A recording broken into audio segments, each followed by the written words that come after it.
हूँ, यहाँ दस्तावेज भी नहीं देखे जाते। ये देखिए मेरे पास एक एक मकान का एक एक रिकॉर्ड मैं लिए घूम रही हूँ, कुछ नहीं होता। मेरे पिताजी वृद्ध किसी तरह उनको हम पकड़ के लेके आए हैं यहाँ पे और रो रहे हैं कि हमारी सुनवाई हो। थाना, तहसील, दिवस, डीएम, एसपी अब कहाँ नहीं जाते हैं।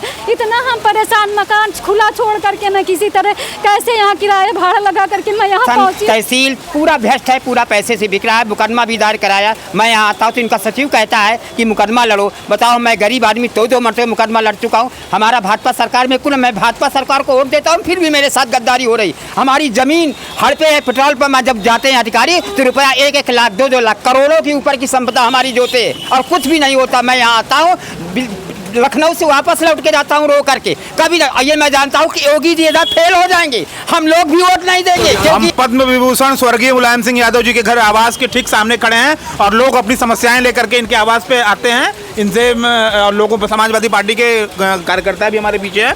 ये लोग उनकी समस्याओं को सुनते हैं और हम इनकी समस्याओं को अब समझेंगे। क्या हुआ है मिश्रा जी? हमारा विजयकांत मिश्रा, हमारा 10 साल से मैं परेशान हूँ। हमारे यहाँ एक कुर्मी पेट्रोल पंप बनाया है और मैं 8 साल से मुख्यमंत्री ऑफिस में भी आता हूँ। पुलिस प्रशासन, तहसील पूरा भ्रष्ट है, पूरा पैसे से बिक रहा है। मुकदमा भी दायर कराया, मैं यहाँ आता हूँ तो इनका सचिव कहता है कि मुकदमा लड़ो। बताओ, मैं गरीब आदमी दो मरतबे मुकदमा लड़ चुका हूँ। हमारा भाजपा सरकार में कुल, मैं भाजपा सरकार को वोट देता हूँ, फिर भी मेरे साथ गद्दारी हो रही। हमारी जमीन हड़पे है, पेट्रोल पंप में जब जाते हैं अधिकारी तो रुपया 1-1 लाख 2-2 लाख करोड़ों के ऊपर की संपदा हमारी जोते और कुछ भी नहीं होता। मैं यहाँ आता हूँ, लखनऊ से वापस लौट के जाता हूँ रो करके। कभी ये मैं जानता हूँ कि योगी जी इधर फेल हो जाएंगे, हम लोग भी वोट नहीं देंगे, क्योंकि यहाँ कुछ नहीं हो रहा है। कुल हमारे लिए पैसे की कमाई हो रही है, अधिकारी पैसा कमाते हैं, थाना पैसा कमाता है, बकेवर थाना है। और इसके बाद भी हमारे एक घर में ज़मीन है, वो बन करके माँ बन करके ज़मीन बेच रही है। उस विधवा की ज़मीन भी हड़प कर रहे हैं एक ब्राह्मण, और उनके साथ भूमाफियों के साथ कुछ नहीं किया जा रहा है। ये सरकार ही हमारी गंदी हमको दिखा रही है कि सरकार लुटवा रही गरीब को और पैसे वालों को बना रही है। हम लोग भीख मांग रहे थे, तो हमारे एक भी खेत नहीं है, हमारे खेत तक पड़ती हैं। हमारे यहाँ का रामपुरा कुर्मी जबरदस्ती पेट्रोल पंप बनाए और उसके जो है विकलांग कोटे से बना है। ये क्या कहते हैं, पेट्रोल पंप बनवाए। उसकी पत्नी भी सुरेश की उर्सला में नौकरी कर। योगी जी तो ब्राह्मणों की अरे कुछ नहीं है, कुछ नहीं। मैं आता हूँ 8 साल से, मैं रोता हूँ उनके ऑफिस में। उनके जो सचिव कहते हैं कि तुम्हारा पैसा मिल जाएगा, तुम्हारा हमारे बच्चे मर जाएंगे, हम जमीन लेंगे, हमारी जमीन दिला दो। तुम तहसील को एक दांत सख्ती कर दो, तहसील दुरुस्त हो जाए, थाना दुरुस्त हो जाए। थाना और तहसील ही बेस्ट है। लेखपाल पैसा लेते हैं, कानून को पैसा लेते, तहसीलदार फर्जी जजमेंट कर देते हैं। उसका कहते हैं मुख्तियारनामा सही बन गया, उसके जमीन करवा देते, जब लाख खाड़ पा जाएंगे। यही धंधा हो रहा है। भाजपा सरकार को हम जानते हैं कि भाजपा सरकार सबसे हमको, अब हम इस मरते वोट भी नहीं दूंगा। मैं आज भी कह रहा हूँ, मैं भाजपा के लिए मरता था कि सही है, मगर आज हमको दिखता है कि अखिलेश से भी ज़्यादा भाजपा खराब है।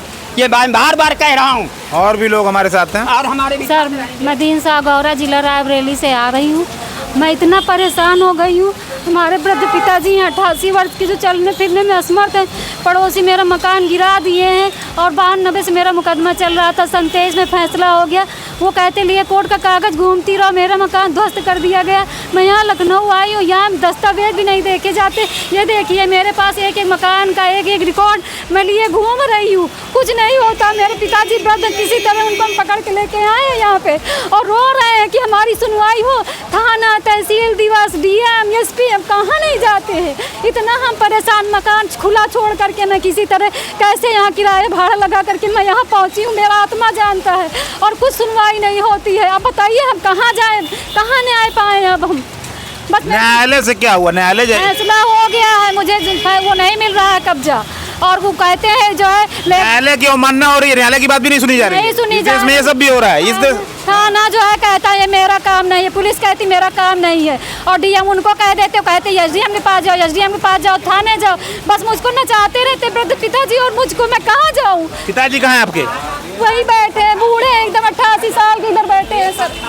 बहुत वृद्ध है, किसी तरह उनको पकड़ के लेके आए। और ये देखिए किसी तरह का, हम ये सोच रहे थे कि हमारे एक एक डॉक्यूमेंट्स देखे जाएंगे, मकान का सब देखा जाएगा, कुछ नहीं देखा गया। मेरे कागज यहीं जमा करा लिए गए, सिर्फ एप्लीकेशन लिया गया। हम किससे न्याय मांगने जाए बताइए आप, हम किससे न्याय मांगे, कहाँ न्याय पाने जाए हम। हमको यही उम्मीद है आप लोगों से। तो देश की बात अंतिम व्यक्ति के दर्द को महसूस करेगा और समझेगा। देश की बात के लिए जितेंद्र यादव, धन्यवाद।